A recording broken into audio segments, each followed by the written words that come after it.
नमस्कार, India voice देख रहे हैं आप और मैं हूं आपके साथ शिवम दुबे। इंडिया वॉइस के खास कार्यक्रम देवभूमि समाचार में आप सबका स्वागत है। बुलेटिन की शुरुआत करेंगे 22 जुलाई से शुरू होने जा रहे कांवड़ मेले यानी 2024 की तैयारी को लेकर मुख्यमंत्री पुष्कर सिंह धामी ने अधिकारियों के साथ समीक्षा बैठक की। इस मौके पर मुख्यमंत्री ने कहा कि 10 दिन बाद शुरू होने जा रहे कांवड़ यात्रा मेले की तैयारी की जा रही है, जिसको लेकर अधिकारियों के साथ बैठक भी की जा रही है, जिसमें हरिद्वार से जल भरकर जाने वाले कांवड़ यात्रियों की सुविधाओं को लेकर चर्चा। कांवड़ मेले के दौरान कांवड़ पटरी, पेयजल, सीवर और लाइट की व्यवस्था दुरुस्त करने के आदेश अधिकारियों को दे दिए गए हैं। मुख्यमंत्री धामी ने यह बताया कि इस बार कांवड़ यात्रा के दौरान वाटर एम्बुलेंस भी चलाई जाएगी, जो कांवड़ यात्रा के दौरान लगने वाले जाम के दौरान बहुत ही उपयोगी साबित होगी।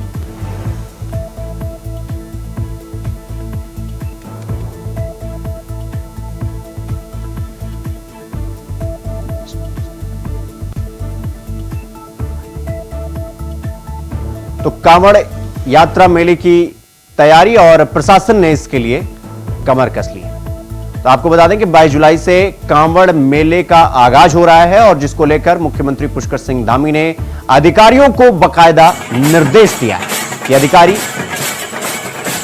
लाइट से लेकर सीवर, पानी, पेयजल की व्यवस्था करें, किसी भी प्रकार की कोई समस्या ना हो, चीज को सुनिश्चित किया गया। और सीएम ने मेले की तैयारियों की समीक्षा की।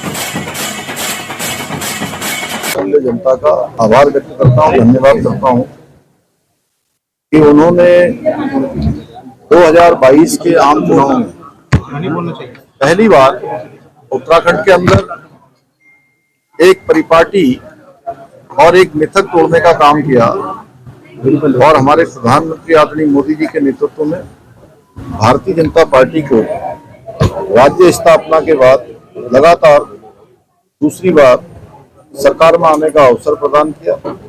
और हमारा ये वायदा था, ये हमारा संकल्प था कि नई सरकार के गठन होते ही हम सबसे पहले देवभूमि के अंदर समान नागरिक संहिता का विधेयक लाएंगे, उसके लिए काम करेंगे। और मुझे खुशी है कि सामान्य जनता से, आम जनता से, देवभूमि की देवतुल्य जनता से जो हमने वायदा किया था वो वायदा हमारा पूरा हो गया है। अगली खबर रुड़की से है, जहां कैबिनेट मंत्री धन सिंह रावत ने कहा कि कांवड़ यात्रा को लेकर प्रदेश की सरकार बहुत संजीदा है और सरकार की तरफ से किसी भी शिव भक्त को परेशानी का सामना नहीं करने दिया जाएगा।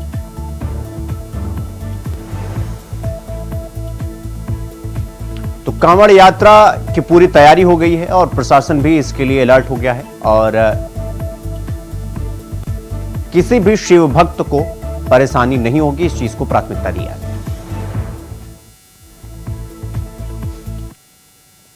तो वहीं उत्तराखंड में जल्द ही यूसीसी यानी यूनिफॉर्म सिविल कोड कानून धरातल पर उतरने जा रहा है। कानून को लेकर विशेषज्ञ समिति ने रूल्स की वेबसाइट पर अपलोड कर दिया है। समिति ने यह कहा कि मुख्यमंत्री धामी ने अगस्त में इसे लागू करने की बात कही है, तो कमेटी उसके हिसाब से कार्य कर रही है।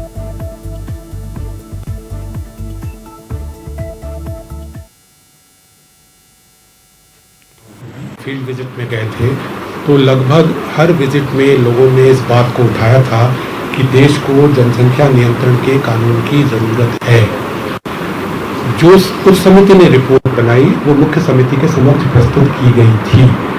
समिति ने इस पे विचार किया, टर्म्स ऑफ रेफरेंस को पढ़ा, फैमिली लॉ के अंतर्गत किस प्रकार की चीज़ें हम ले सकते हैं उसका अध्ययन किया और अंततोगत्वा ये कहा कि इस सब्जेक्ट को हम इस अपने कानून में शामिल नहीं करेंगे। तो आखिरी से पहले लेते हैं, ट्राइबल कम्युनिटी को इस एक्ट के, इस संहिता के दायरे से बाहर रखा गया है। हम रूल्स में ये व्यवस्था करना सोच रहे हैं कि उनको ये ऑप्शनल रखें। यदि कोई ट्राइबल चाहता है कि संहिता से गवर्न हो, मैरिज का उसका भी रजिस्ट्रेशन हो, तो अपना एक डिक्लेरेशन करके वो इससे कवर हो सकता है। पहली बात तो क्लियर हो गई। दूसरी बात, आपने मुस्लिम समुदाय का प्रश्न क्या था मैं समझ नहीं पाया। उनकी आपत्ति तो है कि धर्म आधारित कानून को इस प्रकार से आप रिप्लेस नहीं कर सकते। जैसा कि मैंने अपने जो प्रस्तुतिकरण में कहा, समिति ने उस पर विचार किया और ये पाया कि संविधान की व्यवस्था के अंतर्गत यूसीसी हम बना सकते हैं। लिव इन रिलेशनशिप के बारे में संशय होना स्वाभाविक है। मैं ये आपको स्पष्ट करना चाहूँगा कि लिव इन रिलेशनशिप का एक मुख्य मुद्दा होता है कि प्राइवेसी किसी की भंग ना हो, मुख्य मुद्दा। अपार्ट फ्रॉम हम रजिस्ट्रेशन करने की बात कर रहे हैं, सही बात है, लेकिन रजिस्ट्रेशन करने का उद्देश्य मुख्य रूप से उनको एक प्रकार से प्रोटेक्शन प्रदान करना है, खासकर बच्चियों को। कई केसेस जब हम लोग फील्ड विजिट पे गए थे तो कई प्रकार के केसेस आए थे। आपको याद होगा हमारा फील्ड विजिट अक्टूबर, नवंबर, दिसंबर, सितंबर से दिसंबर के बीच में चला था। 2022 की बात कर रहा हूँ। बहुत सारे मामले आए थे, तो ये डिमांड उठी थी लोगों से कि इसका रजिस्ट्रेशन भी कराया जाए, ये भी डिमांड आई थी। तो रजिस्ट्रेशन की हमने व्यवस्था तो की है, लेकिन इसमें किसी की प्राइवेसी भंग नहीं की जाएगी। ये हम अब रूल में व्यवस्था कर रहे हैं, पहली बात। दूसरी बात, लिव इन का रजिस्ट्रेशन हो चाहे मैरिज का रजिस्ट्रेशन हो, व्यवस्था ये की जा रही है कि घर बैठे अपने कंप्यूटर पे आप सारे काम कर सके, किसी दफ्तर में जाने की आपको ज़रूरत नहीं पड़े। तीसरी बात, जो हम डेटाबेस बना रहे हैं उसमें सिक्योरिटी के इस प्रकार के प्रोविज़न कर रहे हैं कि डेटा ब्रीच किसी भी हालत में नहीं हो सके, क्योंकि यहाँ ना व्यक्तिगत जानकारियाँ हैं और उसमें प्राइवेसी का प्रश्न उठता है। तो समिति, अब जो रूल मेकिंग कमेटी है, वो इस प्रयास में कटिबद्ध है इस बात के लिए कि डेटा ब्रीच न हो, लोगों की प्राइवेसी भंग न हो, और जितना हम इसको जन सुलभ, उनकी आराम की स्थिति पैदा कर सके उनके लिए, उनको खुद ही लगे कि भाई हमें खुद ही रजिस्ट्रेशन करा लेना चाहिए, कुछ नहीं करना है, कंप्यूटर में बैठना है, कुछ चीज़ें भरनी है, कुछ सूचनाएं देनी है और कहीं जाने का। What I can say is this is a debatable point, certainly like you are debating. If you have voting rights above 18, how are you informing the parents of the children who want to get into a live-in relationship? ठीक है, ये किसका एक पक्ष है। Debate का दूसरा पक्ष क्या होगा? 18 से 21 साल के बीच में उम्र परिपक्व नहीं होता, उस समय उसको और प्रोटेक्शन की ज़रूरत है। बेहतर है कि उनके पेरेंट्स को इसके बारे में लूप में रखा जाए। जो लड़कियां अधिकतर आई हैं, यंग एज वाली लड़कियां जिनके खिलाफ कार्रवाइयाँ हुई ना, जो क्राइम हुए हैं, इस प्रकार की बातें प्रकाश में आई, इन सभी को तराजू पे समिति ने तोला, उसके बाद अपना मत व्यक्त किया है। अब अगर ये चैलेंज होगा मान लीजिए कोर्ट ऑफ लॉ में, तो फिर कोर्ट देखे कि समिति का मत है किसको आना चाहिए, क्योंकि ये तो सब कुछ पहले आप बता चुके हैं। तो माननीय मुख्यमंत्री जी ने जो बयान दिया है, हम उससे बाहर नहीं हैं। राज्य सरकार की अपेक्षा है कि समिति उसी टाइम लिमिट में काम करे। हमारा पूरा प्रयास होगा कि हम उसी टाइम लिमिट में काम करें। कायदा कानून ये हम जनमत पे नहीं बना रहे थे पहली बार, और जनमत की भी बात करें तो सारे लोगों ने नहीं कहा था। आप किताब में पढ़ेंगी करीब 8-10% लोगों ने इसकी बात उठाई थी। तो इसलिए मैं कह रहा हूँ कि लोगों ने बात उठाई थी, मैं उसको नकार नहीं सकता कि लोगों ने बात ही नहीं उठाई थी, लोगों ने बात उठाई थी, लेकिन मेजोरिटी का कहाँ? आप डेटा देखिए ना किताब में, इसलिए मैं कह रहा हूँ please read the book, data is there. मुख्यमंत्री पुष्कर सिंह धामी ने कहा कि अगस्त माह में यूसीसी कानून लागू होगा, और आज यूसीसी की जो रूल्स और मैनुअल कमेटी थी उसने भी अपनी रिपोर्ट पर इन्हीं सब चीजों का जिक्र यहाँ पर किया है जो चीजें अब तक संभावित कही जा रही थी। कमेटी के जो अध्यक्ष है, जो पूर्व मुख्य सचिव शत्रुघ्न सिन्हा, उन्होंने साफ तौर पर कहा कि इसमें एक चीज का प्रावधान किया गया जो राज्य के लिए जरूरी है, यानी सिर्फ एक ट्राइबल्स को अगर छोड़ दिया जाए, जनजातीय क्षेत्र अगर उनको छोड़ दिया जाए जनजातियों को, तो बाकी चीजों के लिए कानून के प्रावधान यहाँ पर कर दिए गए हैं।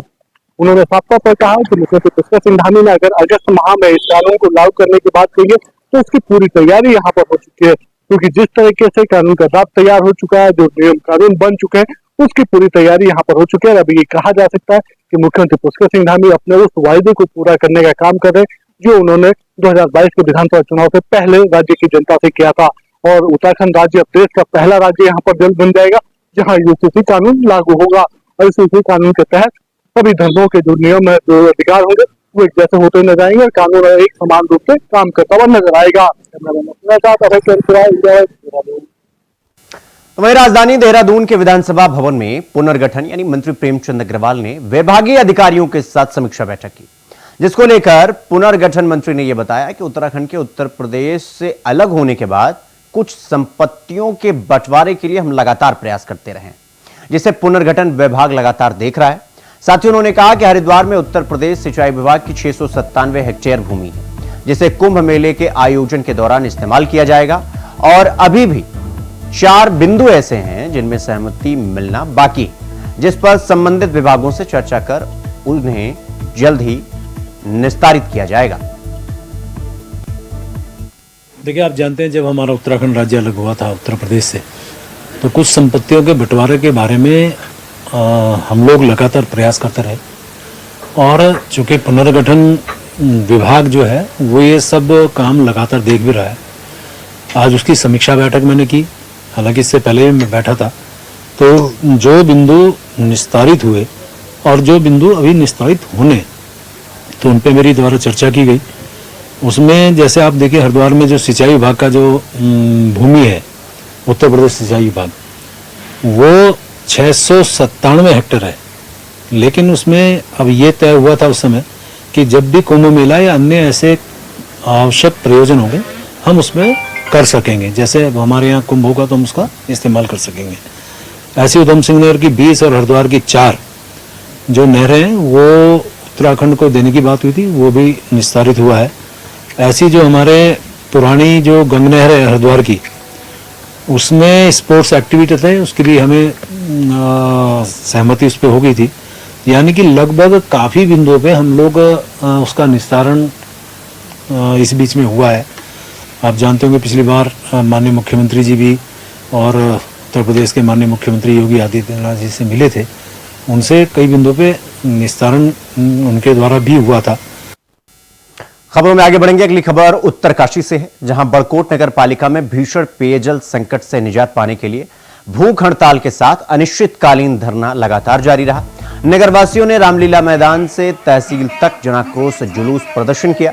एसडीएम के जरिए जिलाधिकारी को ज्ञापन लिखकर सीएम और शासन में बातचीत कर नगरीय पेयजल पंपिंग योजना की वित्तीय स्वीकृति की मांग की।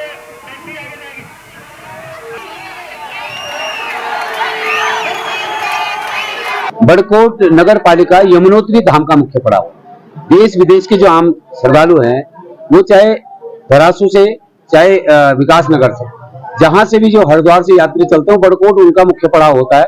10 से 15 हजार पर डे यहाँ श्रद्धालु रुकते हैं। बड़कोट की आबादी 35 से 40 हजार है। हर साल जो है भीषण जल संकट से बड़कोट परेशान होता है। लगातार डिमांड रहती है कि बड़कोट में एक पंपिंग पेयजल योजना दी जाए। 2018 में प्रतिकर बंट गया, जमीन जो है एक्वायर कर ली विभाग ने, 24 आ गया, अभी तक भी जो है जल पंपिंग पेयजल योजना नहीं बनी। तो बड़कोट के लोग, बच्चा बूढ़ा बुजुर्ग सब परेशान हैं, सिर्फ इस बात को लेकर कि पंपिंग पेयजल योजना आए। छोटी छोटी योजनाएं दी जा रही हैं, ये लॉलीपॉप है। 1 साल 2 साल तो राहत मिल सकती है, लेकिन लॉन्ग टर्म जो है हमको राहत नहीं मिलने वाली। मैं तो जन आक्रोश को देख के यही कहना चाहूंगी कि देखिए धामी जी, आज हमारी माताएं, हमारे बच्चे, हमारे वृद्ध सब लोग रोड पे आ चुके हैं। और इसके बाद भी अगर आप हम नहीं मानते हैं तो ये केवल आपके लिए एक ट्रायल था जो हमने आपको कुछ चंद घंटों के लिए दिया है। और इसके बाद भी अगर आप नहीं मानते हैं तो हम अनिश्चितकालीन रोड पे बैठेंगे, हमारे बच्चे, हमारे बुजुर्ग लोग और हमारे युवा साथी, हमारी मातृशक्ति जितनी भी है। इसलिए आपसे अनुरोध है कि हमारी मांगों को जल्द से जल्द पूरा करें और बड़कोट में पंपिंग योजना जल्द। हम आज जुलूस में आए थे पंपिंग योजना को लागू करने के लिए कि स्वीकृत करें। और सर, हमारे पेरेंट्स ने हमको पढ़ने के लिए भेज रखा है। 9 बजे तक हम पानी भरे, सुबह हम 3 बजे उठ के लोगों के घर में पानी के लिए जा रहे हैं। उसके बाद हम अपने बच्चों को स्कूल भेज रहे हैं, स्कूल के लिए लेट भी हो रहा है। हम पानी न लाएं, कब हम आराम करें, कब हम अपने बच्चों को पढ़ाएं। 9 बजे तक हम कमरे के अंदर नहीं जा पा रहे हैं, कब हम खाना बनाएं, कब हम मतलब अपने बच्चों को पढ़ाई, स्कूल का काम भी करना होता है। इसलिए हम चाहते हैं सर कि जल्द से जल्द पानी की मांग स्वीकृत हो और मतलब हमारी पानी की जो समस्या है उसको सॉल्व करें। अगली खबर हल्द्वानी से है, जहां डीआईजी डॉक्टर योगेंद्र रावत और एसएसपी प्रहलाद मीणा ने लोकसभा चुनाव और यातायात सीजन में सबसे बेहतर काम करने वाले 26 पुलिसकर्मी और 15 ट्रैफिक वॉलंटियर्स को प्रशस्ति पत्र देकर सम्मानित किया। इसके साथ ही बरसाती सीजन को ध्यान में रखते हुए 250 पुलिसकर्मियों को रेनकोट भी बांटे। इस दौरान डीआईजी ने सभी पुलिसकर्मियों की सराहना करते हुए कहा कि आप इसी तरह लगन और मेहनत से काम करते रहें।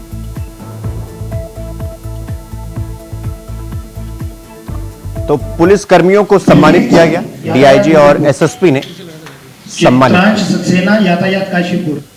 इधर पिछला चुनाव हमारा लोकसभा चुनाव बीता है और उसके अलावा जो ट्रैफिक सीजन और यात्रा सीजन जो हमारा जून के साथ लगभग ख़त्म हुआ है। इसमें जिन लोगों ने उत्कृष्ट कार्य किया, ऐसे विभिन्न जनपदों के लोगों को यहाँ पर सम्मानित किया गया। इसके अलावा 15 ट्रैफिक वॉलंटियर्स जिन्होंने कि निस्वार्थ भाव से सेवा की है, उन लोगों को भी यहाँ पर सम्मानित किया गया। इसके अलावा 250 पुलिसकर्मियों को यहाँ पर से रेनकोट अलग अलग जनपदों के लोगों को वितरित किया गया। अगली खबर पौड़ी से है, जहां जिले में मानसून सीजन में लगातार जारी हो रहे येलो और ऑरेंज अलर्ट पर एडिशनल एसपी जया बलूनी ने जिले के सभी सीओ, थाना कोतवाल और पुलिस कर्मियों के साथ बैठक कर उन्हें अलर्ट पर रहने के निर्देश दिए। एडिशनल एसपी ने कहा कि मानसून सीजन पर पुलिस और अधिक चौकन्नी रहे। समय पर मानसून का सीजन चल रहा है और लगातार येलो अलर्ट और ऑरेंज अलर्ट भी आ रहा है। इस संबंध में सभी थानाध्यक्षों को बताया गया है कि कोई भी ऐसी सूचना होगी तो उस पर तत्काल कार्रवाई करेंगे, तत्काल मौके पर पहुंचेंगे। साथ ही साथ जो अभी कावड़ यात्रा शुरू होने वाली है उसको लेकर भी दिशा निर्देश दिए गए हैं। इसके साथ परसों हमारे यहाँ पर पीसीएस की परीक्षा भी है, जिसमें कि पौड़ी, कोटद्वार और श्रीनगर में सेंटर्स हैं, तो उसको लेकर भी चेकिंग फ्रिस्किंग भी की जाएगी और जो होटल ढाबे हैं वहाँ की चेकिंग की जाएगी और साथ ही साथ जो भी बाहर के लोग आके रुके होंगे उनको भी चेक किया जाएगा। और 14 तारीख को जिस दिन परीक्षा है उस दिन सभी लोग जिनको भी प्रभारी बनाया जाएगा वो अपने क्षेत्र में भ्रमण में रहेंगे। रुक करेंगे अगली खबर की ओर। अगली खबर चमोली से है, जहां बद्रीनाथ राष्ट्रीय राजमार्ग पर मलबा हटाने का काम लगातार जारी है। साथ ही 2 पहिया गाड़ियों को पार करवाया जा रहा है। एसडीआरएफ और स्थानीय पुलिस मौके पर मौजूद।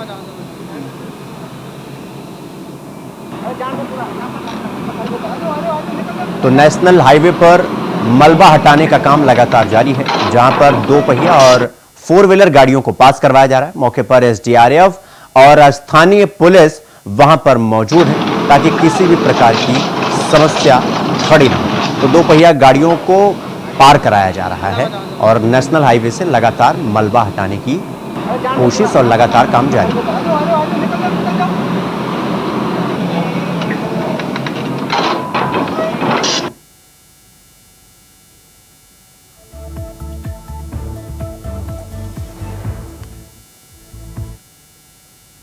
तो वहीं हल्द्वानी में छात्र संघ अध्यक्ष पर लूट का मुकदमा दर्ज किए जाने से आक्रोशित छात्रों ने आज कोतवाली का घेराव कर जमकर प्रदर्शन किया और पुलिस प्रशासन के खिलाफ नारेबाजी की।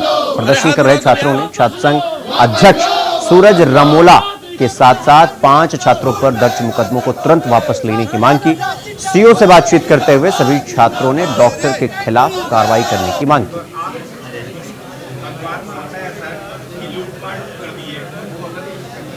उसके अनुसार सुसंगत धाराओं में मुकदमा दर्ज किया गया भारतीय न्याय संहिता के हिसाब से। आज जो हमारे छात्र संघ के जो भी सदस्य हैं उनके साथ वार्ता की गई है इस संबंध में और उनके द्वारा ज्ञापन दिया गया है एसपी साहब को। तो जो भी उनके एप्रीहेंशन हैं, जो एलिगेशन, उनका कहना है कि उनके पक्ष भी सुना जाए, तो उस पर भी उसको जांच तलब किया गया भारतीय न्याय संहिता के ही और भारतीय नागरिक सुरक्षा संहिता के जो भी प्रोविजन है उसके अनुसार और जो भी धाराएं हैं जो भी उनकी तहरीर में आई है उससे संबंधित ही मामला है और उसी के हिसाब से ही जो एफआईआर में धाराएं हैं वो भी लगेंगी। देखिए, इस तरीके की जो चीजें पहले भी हुई हैं उससे भी क्लियर कट इंस्ट्रक्शंस हैं और क्लियर कट हम लोगों ने उसमें चार्जशीट की तरफ ही गए हैं सारे मामले और जो भी उसमें अभियुक्त हैं उनके खिलाफ कड़ी से कड़ी कार्रवाई करी गई है। आगे भी मैं इंश्योर करता हूं कि आगे भी कोई भी इस तरह का अगर मामला सर्विस पर आता है तो उसमें स्ट्रिक्ट टू स्ट्रिक्ट एक्शन लिया जाएगा। अगली खबर रुड़की से है, जहां उपचुनाव के दौरान दरोगा के धक्का मुक्की का वीडियो वायरल हुआ था। वायरल वीडियो में एक दरोगा साहब एक महिला की आईडी को फर्जी बताकर उसके साथ आए युवक को गाली गलौज करके बूथ से भगाते हुए नजर आए।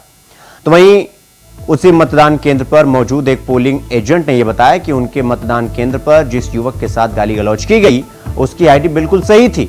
इतना ही नहीं, खुद पोलिंग एजेंट को भी वोट नहीं डालने दिया गया और बाद में मतदान को बाधित करने का पूरा प्रयास किया गया ताकि लोग पूरा वोट नहीं डाल सके और भारतीय जनता पार्टी के प्रत्याशी को फायदा पहुंचाया जा सके। मैं बूथ नंबर 28 का एजेंट था, 27-28 दोनों बूथ एक ही थे। ये रहा मेरा कार्ड। वहाँ पे क्या होता है कि वहाँ से मेन जो बात है, जो एजेंट था, एजेंट का तो वहाँ से काम ही नहीं था कुछ, क्योंकि वहाँ से जो वोट गिरवा रहा था प्रशासन गिरवा रहा था, चुनाव आयोग भी नहीं गिरवा रहा था। एजेंट को तो सिर्फ एक काम कर रखा था कि आप बाहर बैठ जाइए, आपका काम बाहर बैठने का, अंदर का नहीं है। तो हम बाहरी पे बैठे थे, भी अच्छा हुआ कि चलो हम बाहर ही बैठे थे। तो प्रशासन ने 3-4 मरतबा ऐसा करा के लगी लाइन के ऐसे लोगों को बदतमीजी गाली गलौज करके उन्हें भगा दिए। उनके दिलों में दहशत बिठा दी। उसके बाद लोगों ने आना शुरू कर दिया। फिर भी 4 बजे करीब की बात है, 3:30-4 बजे ये टीम फिर तीसरी चौथी बार आती है और ये आईडी चेक करती है महिला की। इस टाइम तुम कुर्सी पे वहीं पे बैठे, बराबर में बारी पे बैठे थे। आईडी चेक करने के साथ दूसरी जो गाली गलौज शुरू कर दी, लोगों ने पीछे हटना शुरू कर दिया कि भाई फिर लाठीचार्ज होगी। उसके बाद आईडी चेक करने के बाद बताया गया कि तुम फर्जी वोट डाल रहे हो। ये फटी हुई आईडी उनके हाथ में आ रही है, ये रही, ये चेक भी कर सकते, उसमें नाम लिखा हुआ भी आ रहा है, क्लियर हो भी जाएगा। वहीं हल्द्वानी में एक बार फिर से कलसिया नाले ने अपना प्रकोप दिखाया है। पहाड़ों में हुई भारी बारिश का सारा पानी एक साथ कलसिया नाले में आ गया, जिसके चलते नाले के आसपास रहने वाले लोगों के घरों में पानी घुस गया और आसपास अपना अफरा तफरी मच गया। मौके पर पहुंची पुलिस ने लोगों को घरों से दूर सुरक्षित जगहों पर पहुंचाया, जिसके बाद नैनीताल के जिलाधिकारी वंदना सिंह ने कक्षा 1 से 12 तक सभी स्कूल में छुट्टियों के आदेश जारी कर दिए। भारी बरसात को देखते हुए सभी अधिकारियों को अलर्ट पर रहने के निर्देश दिए।